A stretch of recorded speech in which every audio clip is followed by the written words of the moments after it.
Hello everybody, this is Frogman. Welcome back to Create Astral.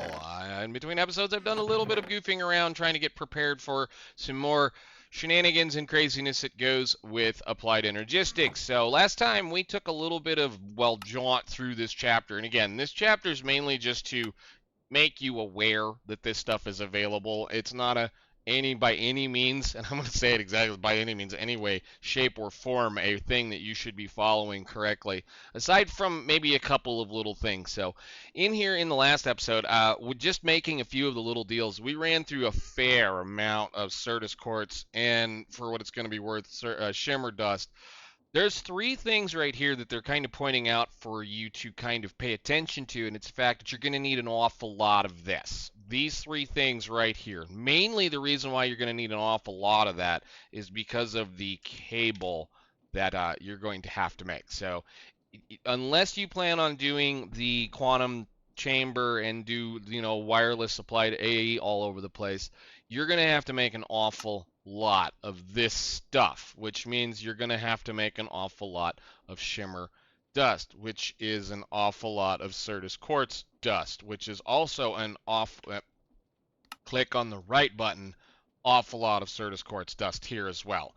So aside from the glass, we need an ungodly amount of Certus Quartz dust. So what we're going to do today, we're going to actually take a look at something that I built in between episodes, which is I went ahead and automated the collection of wool, because, that's another thing we're going to need an ungodly amount of, which is wool. Every time we want to make a covered cable, or anytime we want to make a dense cable, any type of dense cable or a smart cable, we're going to have to be able to put a piece of wool on the outside of things. So let's take a look downstairs. I kind of had to go fix a little bit, which is why you see a piece of mutton and a white wool in my inventory, because I was having issues with my little cruddy wool farm. But hey, it's working. I went ahead and put it down here and gathered a few sheep, and we did a kind of a goofy little sheepy go round thing. So essentially what's going on in here is we're just giving them a little bit of a kind of an exercise room. They're just kind of walking around and around and around and around,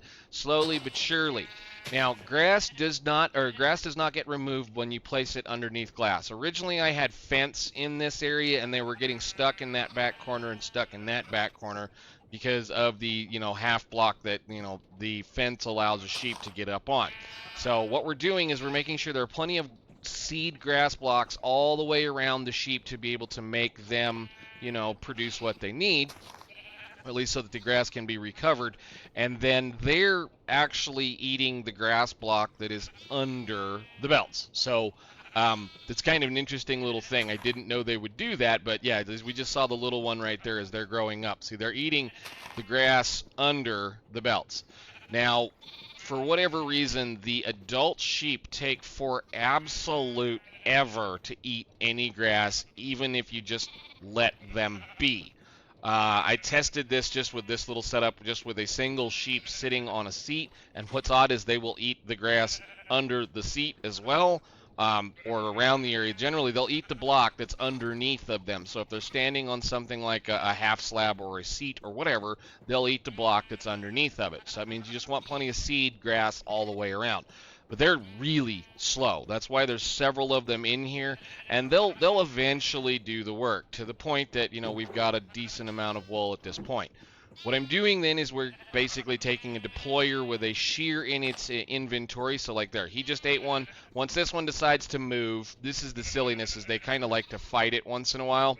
So that one's fighting it, this one's fighting it. They'll turn around. They eventually make their way around, and if I had more sheep in here, it would be a little bit more efficient. But for right now, it's doing what I want to do for just biting. Go ahead, get sheared, get so sheared. That's what happens. So they get sheared. The wool is collected by the deployer, which is then deposited into this brass funnel, dropped into the chute, into this barrel for now. Eventually, we will be moving these out into a belt or some kind of thing that will be collecting all of our materials and delivering it back to the main area as we kind of play things over. And so far, I've managed to go through at least one shear, which is fine. This is going to be slow. It's going to be one of those deals. I'll have to come back in here periodically and breed more sheep, because I think eventually what I want is just a solid line of them walking around, so that If you get one that wants to be dumb like these ones are right here, not wanting to walk the direction they can't go anywhere else. Now, I could probably do a couple of other things with it to make it a little better. I don't really care as long as it's slowly over time doing what it needs to do. There are other ways you can do this for sure. I tested just putting one in a seat or something like that, just setting that one on a seat, and it worked over time. It just required more deployers and a little bit more infrastructure. That all it takes is a little bit of a water wheel back there, and this works. So for now, that functions. So with that being done, that'll at least get us the covered cable capability to be able to do what we need to do with that. And again, the problem there even with that is the smart cable needs another piece of shimmer dust. So two more things we're going to need to look at before we get even more crazy with applied energistics is figuring out shimmer and figuring out quartz dust. So in here, they can say you can automate this by putting sand next to it in a crafting table and throwing the resulting seeds into water. They will grow into pure crystals, which can be ground down in a scriber for double the dust. So every single crystal, when you this is standard, applied energistics. This is the way to do this. Crystal growth accelerators can speed up the process significantly, where two will cut 20 minutes onto one. They will consume a bunch of power, though. Yes, they will consume a reasonable amount of power, but today what we're going to do is we're going to build an automation that is going to cycle Certus Quartz dust, add a little bit of sand, and then grow some crystals out of, stuff, and then process that back into something else. So over on this side over here, we currently are producing a decent amount of sand. All it's currently being utilized because what am I doing? I believe we're making nether quartz and gold over here right now. So I'll probably want to shut this process off once we get to that point so that we can get a little bit more sand going over here. But I do have a few boxes and a few things ready to go, plus the leftover junk that we did. And while I did go get a little bit more Certus Quartz dust, I went and mined and played around with this little process. It's not really that hard because 4 crystal growth accelerators. So if we take these out and do the recipe on these, they're not expensive. Again, it's one of those, once you get a little bit of stuff, you might as well be building these things.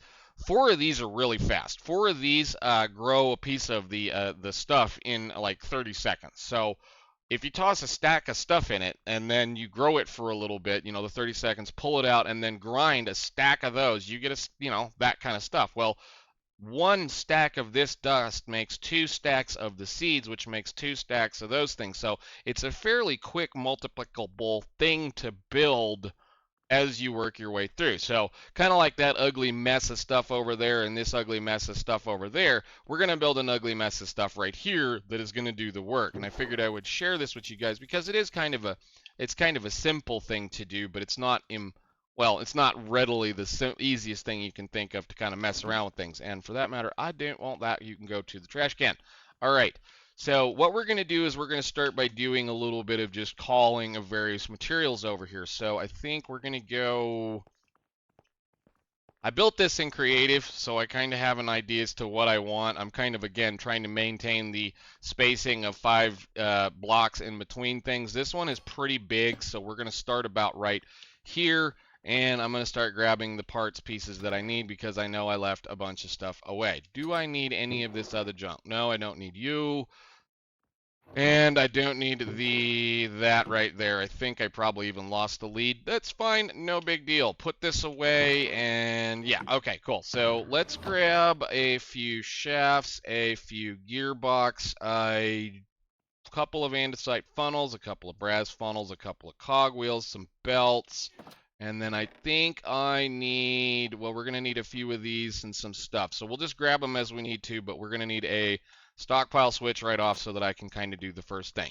First thing is we're going to manage the buffer that is going to change what's going to go in here, and we're going to do this with that little setup right there. Go ahead and put some more of this junk away. Oh yeah, beautiful. I hate that that's the automatic thing that these things do, regardless of what's going on, is they automatically connect to whatever inventory you're looking at, and then, just spit their guts all over the place. It's fine. I get it. I know why. It's just annoying. So, whatever. We got stockpile switch. We need a wireless transmitter And I think I already have this set up correctly, or set up for a thing over here. I did do a little bit of pre-planning. So sand and a frequency of that. Give me a little bit of that sand. Which way did I put them? Frequency 1. Okay, cool. So this is going to tell that to deliver sand to us when we get ready to go for it. So you and you, and then you can get, well, I don't do that just yet. You need that as far as a filter, my friend. Filter. So one piece of sand goes in the filter over here so that we can start doing the work there. And I'm going to go ahead and just turn this on, let that go, and then I'm going to say probably in here we'll just stay like 10%, and I don't know, 35. 35 sounds like a nice number. And then what I'm going to do is I'm going to go over here and shut this one off, and turn this one on, and let it start working a little bit and fill up the buffer over here for us so that we can make a few things. In between episodes, I did have to fix my goofiness over here. I was using an elevator and a dropper and a few things and realized exactly how slow fans and chutes actually are. So I removed a little bit of that and just dug the thing underneath the belt so we can actually, or the ground, so we can actually make things work. So the next problem is going to be we're going to have to dig a channel down through here a little ways because all this is going to be sitting in the floor. We need to do a belt so that we can process into our first crafting system. Now, I'm going to go ahead and just make the belt about this long for the time being, but it's probably going to end up being out to about there. So here, actually we'll just do that, and give me that one back. We'll just do this and we'll make it as we need to. So we're going to take a funnel, and then we're going to take a brass funnel, and I'm going to push it so that it can't take anything out or move anything out. And then we're going to take the first little step of the things that we're going to do, which is mechanical crafters. So I'm going to put 2 mechanical crafters down because we're going to have to craft things, and I'm going to use their ability to be able to pump things a specific direction to get us a little bit of height, because we're going to need a little bit of height for the next step.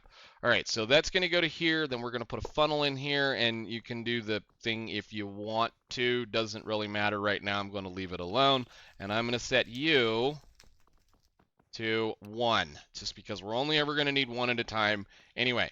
Then we're going to grab a little bit of an item vault, and we're going to place it on top of you to give us a little bit of an extension down. And again, we'll place you right here and allow you to do whatever you want to do. So this is where we're going to craft the stuff. We're going to put sand in here. We're going to put Certus dust in here. It's going to get crafted, pushed into that inventory, and then dropped over here. So that tells us about how far we need to go. Now, the reason I'm doing this is I'm going to use this for power here in just a second. We're going to take another belt and head this direction with it once we figure out what we're going to do here. So let's see. Actually, I think I want about you to there, and then this will be the next line of interesting things. So yeah, again, I did build this in creative. I have an idea as to how I want this to work, and then we're going to kind of work around that little process. So part of the process here is we're going to have to use a smart chute to decide when we're going to pull everything out of the pool that's going to exist over there, and I need my thing, and we need one of those. So we'll grab us a funnel, or a filter, excuse me, and a Certus Quartz crystal. You can have that back. We should be good for the second. And that is going to tell that thing what it's allowed to pull out of the pool that is going to exist right here. This is where we're going to place our fun things. So with these crystal growth accelerators, they have a side on them that you can input power. And it's the side that has, well, I should say it has 2 sides. Let's do it like this. You have 2 sides you can input power. So you have to pay attention to where you do insert the power, as it won't go in right here. And it will go in on this side or the other side. So it's something you got to pay attention to as you're building these things. For those of you that have never messed with applied energistics. What we're going to do is we're going to make a ring of them because they can pass power through each other. So I'm going to do this, and then this, and then this, and then this, and then this. Now, there we have a nice little ring of stuff that we can now try. Come here, yo, come here. That it? There we go. Nice. Okay, and I don't need that one, and we're going to get rid of that block. It's going to be a little tight. This is a fairly large process. We're going to use cables, ME cables, to connect all of those guys together so that they have a connection. They will pass power through themselves, so that is the kind of the general beginning of how we're going to do this. So we'll have to power this from somewhere, but let's go ahead and finish the rest of this pool process. Where is the thing that is going to be the pain? Where did you go? I put it away. Nice. Okay, good job. So we need one of those. We'll go ahead and grab a depot at this point, maybe a few of these encased chain drives. Should we be able to need to put one of them down because, you know, encased chain drives are nice. So all of that, and I think we're going to need one of these eventually. We'll get to that point. Now the problem is the versions of Minecraft that we currently are using, stuff floats in water, which is going to cause a problem right here. So what we're going to have to do, and I'm going to stand up here and get a little bit of an air to it, is we have to put a fan pointed down right there. I think I got it. I think I got it. I think I got it. Okay, cool. So we can get rid of that block, and we can get rid of that block. The reasoning why you want a fan right here is because stuff floats. Well, if you end up with one of those Certus Quartz crystals that is floating on top of the water instead of sunk into the bottom of the water, thank you, regular vanilla Minecraft, for making items float, which they used to never do. You have to force it to the bottom. So what I'm doing is I'm going to use a fan to blow that downward through the water into that chute so that when things are ready to go, it'll just pick up the thing that it needs to pick up. That's a big deal, and it's kind of, you know, dumb that, you know, it's just standard vanilla Minecraft that it does that kind of stuff. Anyhow, we're going to start with the next thing, which is the storage for the Certus Quartz crystal, the actual pure Certus Quartz. This is where it's going to live. It's going to live in this particular item vault, and this is where our applied energistic system is going to connect to it eventually. And again, I'm using the ability for an item vault to, you know, have height on things to be able to try to, again, stack things up in the air instead of using belts, because belts can be a pain in the butt. And I think we can turn, yeah, you can go do your work now, go back to work making. How does that even a thing? Seriously, how is that even a thing? Go. There you go. So we got plenty of usable materials over here. We're probably way over. That's fine. That'll last us a fair amount of time. Good. All right. Next stop. So once we get this done, that will produce the pure Certus Quartz crystals. They'll drop down onto that belt and get stuffed into this item vault. Well, then we need to grind them up. So we'll do the thing, which is we're going to go ahead and build the next item vault, which is going to look identical to the next one that's right here. So we'll do the same thing. And then we'll go ahead and plunk a hopper down, since a hopper can push things sideways. And we'll put a millstone on top of that. Pretty simple, pretty easy, not hard to do at this point. This is where I'm going to get a little silly with stuff, is I'm going to use a storage buffer instead of anything else. The reason why I want to use a storage buffer is because a storage buffer is going to be a little bit more controllable as far as pulling things out of this item vault and putting them into that. So we're going to go ahead and say configure slots in to our right hand side over here, auto input, go ahead, close, out, out, out, down, auto output down. Thank you very much. The reasoning why I'm going to say that is if you use a funnel or something else to try to get things in there, it's going to act a little weird. There's always going to be a little bit of a crystal floating over this, regardless of whether you shut things off or not. And by having a crystal float over the top of that, well, this little apparatus here, that millstone, there's a chance that you'll despawn one of them. So this way, that can't happen. It's just going to sit there and do what it needs to do. So once we have that ground, those will go into this item vault here. And then we're going to start the looping process, which is going to be using a depot. We're going to take a depot. We're going to take an andesite funnel. We're going to allow that to drop out here. I want to drop one at a time. I'm also going to put a cogwheel down because we're going to power that whole mess from right there once we get everything going. And to complete the circle, we say you pick up from here and you place right there and go. That's done. That's pretty much everything I need to do as far as looking at a couple of the other things, except we have to now figure out how to get power. So I have to power these using AE or EU or FE or whatever the heck it is, and we're going to have to use alternators to do that. So let me do a little bit of wiring, or should say belt running and cables and all those kinds of things, so that we can get the rest of the system working, and then I'm going to plug those in and we can go forward. So I'll be right back. Bunch of belts, bunch of gearboxes, a few shafts, and a bunch of other things. Later, we should be turning all the right direction. The belt's moving that direction, the belt's moving that direction, and the fan is blowing downwards into the water bucket that is sitting right there. The next step is we have to power those crystal growth accelerators, these guys right here. And in order to power them, we're going to go ahead and just use a couple of, where did they go? Alternators. A couple of alternators, and we're going to do just a slight amount of juice added to them using a rotation speed controller.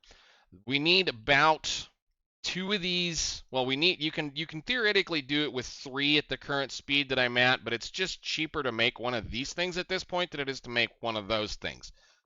One of these will not produce at max capacity. I mean, it's 256 speed on the system. It will not produce enough power to run all 4 of them. It will produce 15, and all 4 of them need 16, which is a pain in the butt. I know, it's fine, but 2 of these running at about 150 speed will make enough power to be able to do what we need to do. So we need to find a place to plug that thing in and then, well, build power off of it. So I think what we're going to do, we're going to grab a large power cogwheel right there. We're going to place this right there, and then we're going to spin that up to, can I have control of my thing, please? 150. Can't see it. Too blind. Okay, so the output off of this should do what we need it to do. I'm going to go ahead and just maybe do this and then put, where is it? This right here. That's not where I told you to go. I told you to go right there. Right there. Thank you. Now, I think that doesn't need a connection. I actually think that's just perfectly fine, because I think every side of the alternator that is connected to things produces power, because it allows you to connect to the bottom of it like so. All right, cool. I see these sparks. We should be good to go. If I had the network diagnostic tool, you'd be able to see that that works. That's nice and clean. That's good. I mean, theoretically, I think I can push this downwards and then just use a cable, but that works for me. We'll have plenty of cables eventually. All right, so everything should grow now. Everything should work. All we have to do is kind of feed the system. The last thing I want to do is I want to go ahead and place 2 stockpile switches down with an AND gate from our little favorite mod that we added on, and then I'm going to click right there to get rid of that connection. And then you 2 are going to get told, we're going to say 10% and 50 for now. And 10%, again, 50 for now. And I guess to make it pretty, we can do this. So this will be the crystals, this will be the dust. Amazing. You guys can go in here, and then we're going to take the redstone link, and I guess I should not have gotten rid of that. Give me this. You and you. So we'll just say frequency 1 is the crystal, frequency 2 is the dust, and then come over here and place this on the clutch that is right there. And then click the button so that that turns into a receiver, and frequency 1 is on top, frequency 2 is on the bottom, so that when these get to a reasonable idea of when they're full, they should do the work and tell this thing to do some stuff. The other thing we're going to do is we're going to take a little bit of redstone dust, we're going to place it right here, we're going to run it over the top and onto the top of that storage buffer, and then I'm going to tell this storage buffer that you are allowed to only work with the redstone off. That means that once this fills up enough, when this particular item vault fills up enough, it'll pull a redstone signal off of there and go up here and stop this process so that we can duplicate on this fairly quickly. That is going to mean this is going to be a little wonky back and forwards, but like if there's 50% of what's ever in this item vault, we're just fine. 10 to 50 is perfectly fine for us. I mean, I've got a fair amount as it sits right now. So let's go ahead, prime the system. which is going to be, I want to doink, and I'm just going to come up here and tell you to just dump that straight in there. So out, back, go.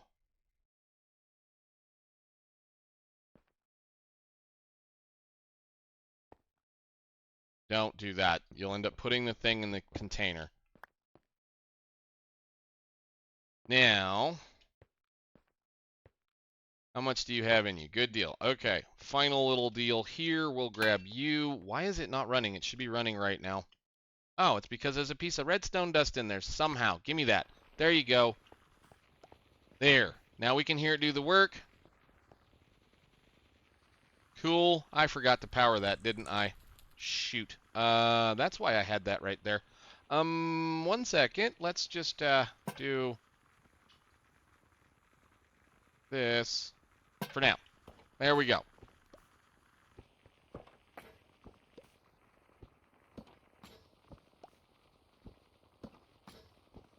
Cool. All right, let's go ahead and tell this one to dump its stuff in it then. Out, auto output, out the back. And that'll move that slider up a ways. It really does not take long. Once you get a bunch of this stuff going, it does not take long to make things work.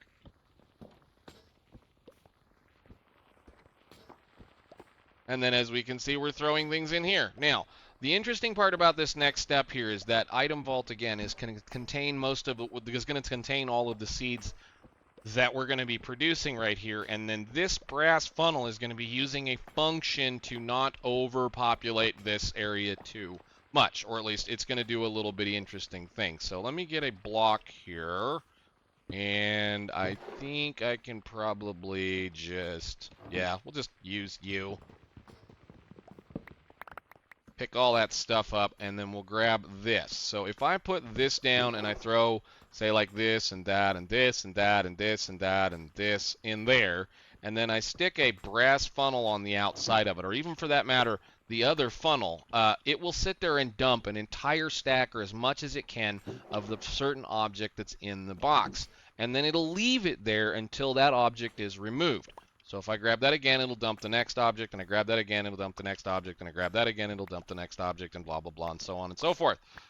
It's doing that, or I said I'm using that little function for a reason. So I think we can go ahead and put all this away for right now really quickly. And yeah, then we can go look at this. What that's going to allow us to do is, again, kind of make sure that whatever is going to happen in here is happening as quickly as we can craft these things.